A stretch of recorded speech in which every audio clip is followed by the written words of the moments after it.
35 வருஷம் கழிச்சு 2 பேர் ஒன்று சேர்ந்து இருக்காங்க. அந்த காம்போ நல்லா இருக்குன்னு ஒரு எதிர்பார்ப்போட வந்த படத்துல நீங்க நாயகன் படத்துல பாத்தீங்கன்னா பாபா மர்கையா அந்த சீன்லாம் அடுத்த கிளைமேக்ஸ் வரைக்கும் நம்மள கொண்டு போவோம். அதே போலதான் இந்த ஒரு படத்துல ஒரு காட்சி இருக்கும், கிளைமேக்ஸ் வரைக்கும் கொண்டு போவோம்னு பார்த்தா நம்மள செதுக்கி வைப்பாங்க. பார்த்தா படத்துல நம்மள தான் செதுக்கி வச்சாங்க. ஏன்னா அப்படியாப்பட்ட ஒரு படம் ஆயிடுச்சு. த்ரிஷா மேடம் யாரு கேட்டா தெளிவா? நீ கேட்டியா த்ரிஷா மேடம்? அவங்க போர்ஷன் எல்லாம் சுத்தமா கட் பண்ணி அவங்களாம் என்ன தெளிவா? அதே போல கமல் சார் அண்டர்டேக்கர் போல 7 உயிர் தெளிவா செத்து வராரு. நம்ம சிம்பு சாருக்கு ஒரே புல்லட்ல அச்சு காலி பண்ணிட்டாங்க தெளிவா, ஒரே புல்லட்ல.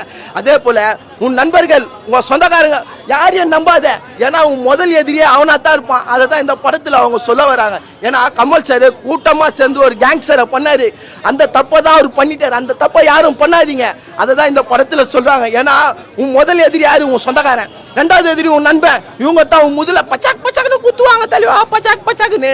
அதை தான் இந்த படத்துல பண்ணிருக்காங்க. ஒரே வார்த்தை தான், படத்துக்கு வந்தது எனக்கு தான் தக்லீஃப்.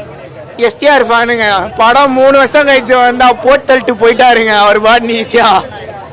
என்னங்க சொல்றது, என்ன ஒண்ணுமே இல்லைங்க. கடைசியில என்ன மாதிரி பாட்டு விண்வெளி நாயகாவுக்கு வந்து இவர் கண்ணாடியை மாட்டுவாரா? ஒண்ணுமே இல்லை.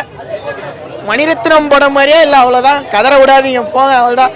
இல்லை இந்தியன் 2க்கு போட்ட பாட்டை இங்கே போட்டிருக்கலாம், கதற விட்டு போயிட்டாரு. நாட்டுக்கோழின்னு சொல்லிட்டு பொந்து கோழி அடிச்சு விட்டாங்க மேடம். நாங்கள் நல்லா பார்த்தோம். எப்படி கமல் சார் நல்லா அதாவது ஆக்ட் பண்ணுவார் எல்லாருக்குமே தெரியும். சிலம்பரசனோட வந்து எப்படி ஆக்ட் பண்ணுவார், சின்ன வயசுலேருந்து பண்ணுறாப்பில் இல்லையா, அதுவும் நல்லா பண்ணுறாரு மேடம். அதெல்லாம் சூப்பராக பண்ணுறாங்க. பட்டு கூட ஒர்க் பண்ணவங்க எல்லாமே நல்லா ஒர்க் பண்ணியிருக்காங்க. ஓகே, கடைசி வரைக்கும் படத்தை என்ன பண்ணாங்கன்னு தெரில. அது மனசு ரொம்ப சங்கடமாகிடுச்சு மேடம். வந்தேன், ஒரே ஒரு முட்டை பப்ஸ் மட்டும் தான் மேம் சாப்பிட்டேன். திருப்பி அப்படியே டயர்டாக தூங்கலான்னு பார்த்தேன். பட் திருப்பி செகண்ட் ஹாஃபில் எதனா சொல்ல வராங்களா அப்படின்னு பார்த்தேன். கடைசி வரைக்கும் டமால்ட்டுமே. எனக்கு என்ன ஒரு விஷயம்னா, கமல் சார் வந்து அடிக்கடி செத்துடுறாரு மேடம். மறுபடியும் வந்து உயிரோட வராரு. நானும் ரொம்ப ட்ரை பண்ணுகிறேன், எதனா வருவாப்பில் அப்படின்னு. திருப்பி அவர் ஏந்துக்கிறாரு கடைசி வரைக்கும். ஆனால் லாஸ்ட்டாக கூட சாவல மேடம். அவர் சாவல. அவரு பாருங்க, விவசாய வேலை செஞ்சுருக்கிறாப்பல லாஸ்ட்டாக கத்தி வச்சுக்கின்னு. த்ரிஷான்ற ஒரு ரோல் கொண்டு வந்து ரொம்ப அசிங்கப்படுத்துறாங்க. படத்தில் பாதி அசிங்கப்படுத்துறானுங்க. ஏன்னா இப்போ குழந்தைங்களாம் பார்க்குற மாதிரி படமாக இருக்குமான்னு தெரியல. ஆனால் அது வந்து இப்போ உதாரணத்துக்கு எல்லா ரசிகர்களும் நாங்கள் கேட்குற கேள்வி என்னென்னா, ஒன்று இந்த த்ரிஷான்ற ஒரு ரோல் வந்து எஸ்டிஆர் பேராக இருக்கணும், இல்லைனா கமலுக்கு பேராக இருக்கணும். 2 பேருக்கும் ஈக்குவலாக இருக்கிற மாதிரி பேராக இருக்கிறாங்க.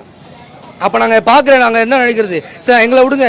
இந்த ஜென்ரேஷன் எப்படி ஒரு படம் பார்த்தா அது அப்படியே மனசு பதிஞ்சிச்சா அவங்களுக்கு? அதே படம் பார்த்தா வச்சுங்களேன், அதை அப்படியே பதிஞ்சிடும். அப்படியே வர என்ன சீன் அது, பின்னாடி இதாகுறது என்ன 18+ மாதிரி சீன் நிறையாவே வருது.